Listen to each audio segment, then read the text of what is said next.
All right, the NBA Finals are now officially set to begin Wednesday, June 3rd. It looks like we got one.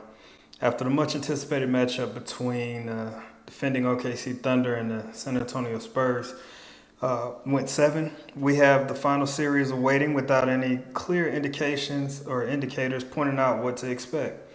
The current run the Spurs have set forth on is now quite surprising yet impressive nonetheless. Surviving a closeout in Game 6 by responding with a blowout win at home and forcing Game 7 displayed their ability to adjust and handle adversity. But there was a key shift in that series that seemed to slide by without much discussion, in a sense, because there was so much chatter regarding the other part.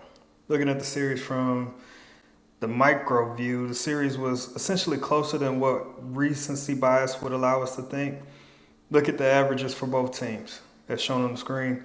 And you can see that there was a difference of 3 points average between the two in the 7-game series.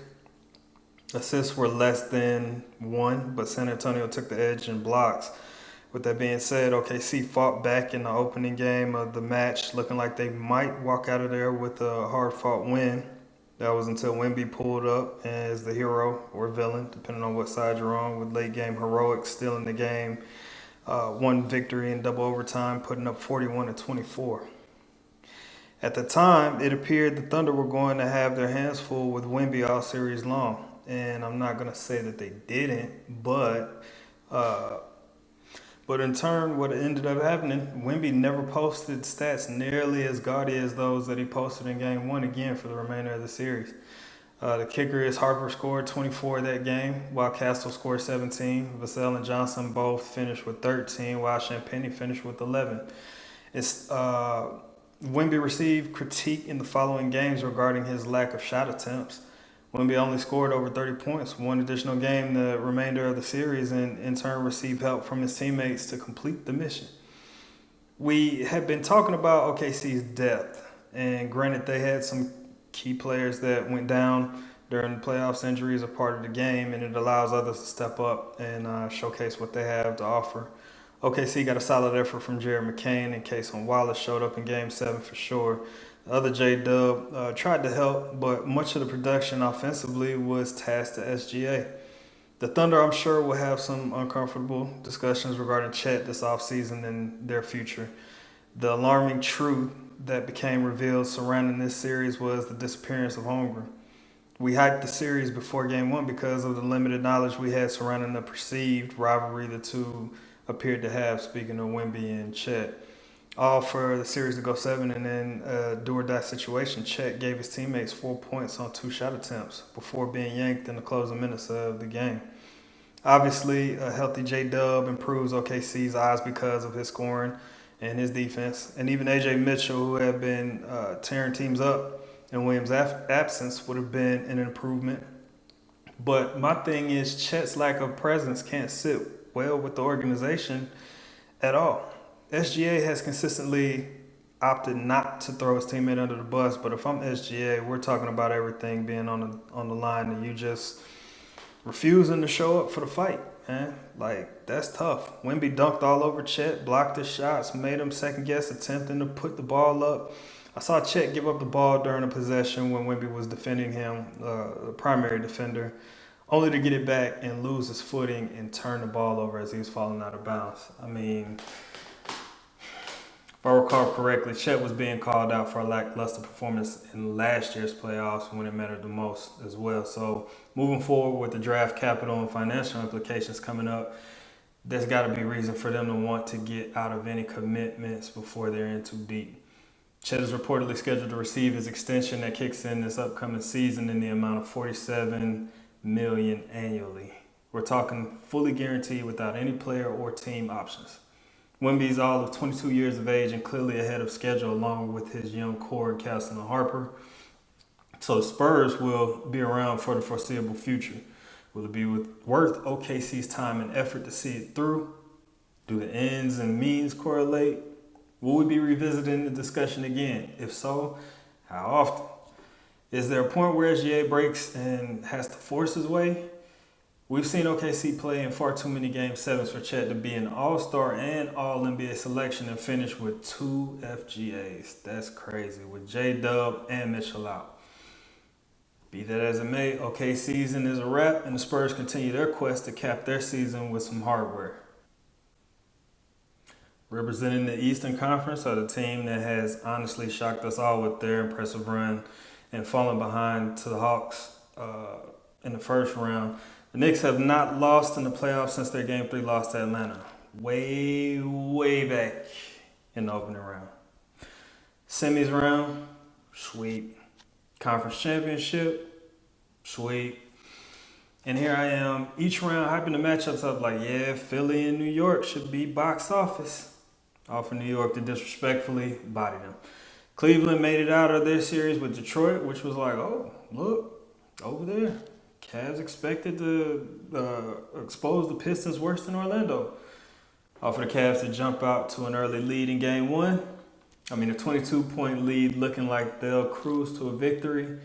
And everyone would have just pointed to the lengthy wait New York had after sweeping the Sixers in the second round, waiting for the Cavs-Pistons series to conclude. But New York stayed the course, made a historic comeback, forcing OT, and reclaiming that Game 1 victory despite Spider putting up an efficient 29 points. It's possible that was the beginning of the end of this series, though, as the Cavs never really found their footing. To the point, Kenny Atkinson made some reaching comments before Game 4. I won't get into that, but sometimes when you feel helpless and can't find the answers, people will stick to delusion to try and motivate themselves. The way New York clearly studied film during the series and prepared with the day's time should be alarming for the Spurs, because the Knicks adjusted and clearly let it be known that Josh Hart needed to be prepared to shoot the ball in Game 2. You saw those results. Then Game 3 had its own complexities and narrative. Despite Spider showing up ready to fight in Game 4, the Knicks just leaned on them until they ran out of gas. They jumped out fast, probably similar to Game 3, but similar results as well. I won't get into the finals preview just as Game 1 isn't until Wednesday, but this is how we got here. Now the stage is set. We count down to the conclusion of this NBA season.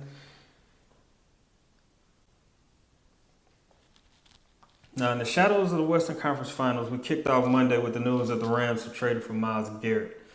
This was a loud reminder that the Rams are all in again, as we saw this type of moves in 21 when the Rams most recently won it all. Clipper GM Les Snead, infamous F them picks, has resurfaced as the NFL Instagram page reposted it with the caption, "Commitment to the bit, 100%.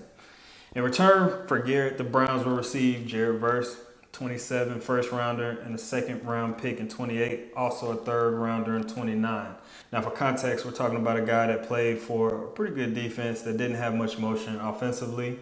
We watched him have a game where he sacked the QB 5 times last year while finishing the season as a single season sack record holder with 23. Now, what was my biggest critique from our Rams loss in the NFC Championship last game was our lack of applied pressure on Sam Darnold. What do? Went out and made some changes to help that. We love Verse and his ascension, but Garrett hasn't really had an offensive this talented with an MVP behind center. My goodness.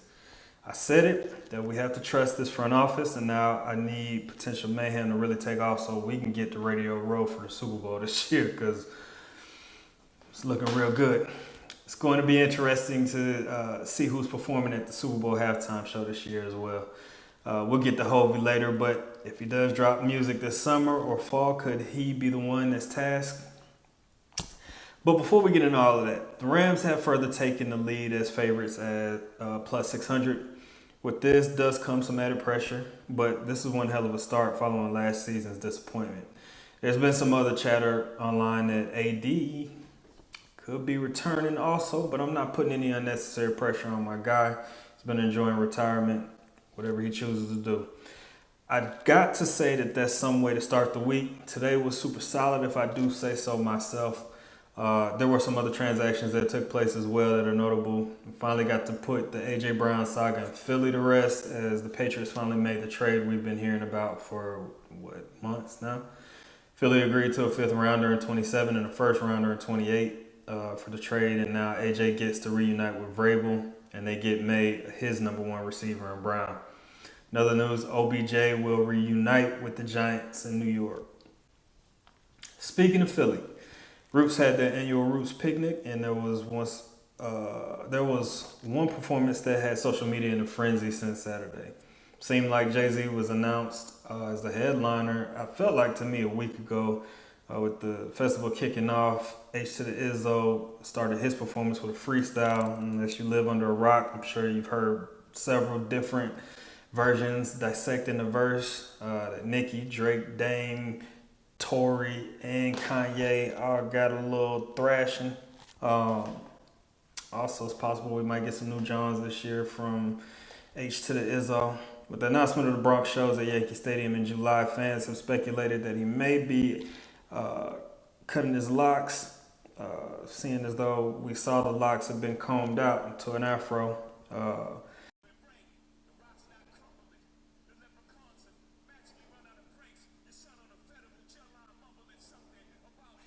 All right, speaking of Philly, the Roots had their annual Roots picnic, and there was one performance that had social media in a frenzy since Saturday.